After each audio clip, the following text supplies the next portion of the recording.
গতকালকে রাতে তো আপনার পার্টি অফিস থেকে 6 জনকে গ্রেপ্তার করছে, মানে গোপালগঞ্জের পার্টি অফিস থেকে আপা। আপনি নিউজ জানেন কিনা আপা? হুম। আমরা তো বাড়িতে ঘুমাইতে পারতেছি না আপা। এটা প্রশাসন খুব মানে খারাপ করতেছে, যৌথ বাহিনী অভিযান করতেছে আপা, এই অবস্থা। হ্যাঁ, ওখানে তো একজন শিবির আর একজন হলো ছাত্র দল, তাদেরকে বসাইছে এখন গোপালগঞ্জে।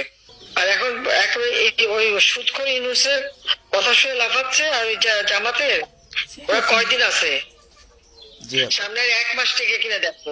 জি আপা, জি আপা, দোয়া করেন আপা। আর আমি হ্যাঁ, আপনাকে। বলো বলো, 1 মাস আগে কিনা দেখো, তখনই আপনারা যারা বেশি বাড়াবাড়ি করেন কোথায় যাবেন সেটা বুঝে নিয়েন। জি আর আপা। এই তালিকা সব করে রাখো। আপা আর আর। যারা এই যে ঘর বাড়ি ভাঙা পোড়ানো, তাদেরকেও হিসাবটা নাম রাখো, এবার যেন ভুল না হয়। পরে আবার এর চাচা, ওর মামা, ওর শ্বশুর, ওর শাশুড়ি, এইগুলি যেন না হয়। আপা। এবার গুইনে গুইনে গুইনে গুইনে হিসাব নেওয়া হবে। জি আপা, জি আপা। আমি গত 2001 কিচ্ছু বলিনি, আমি 2009 সরকার এসেও আমি ওসব কাউকে কিছু বলিনি। আমি দেশের উন্নয়ন করছি।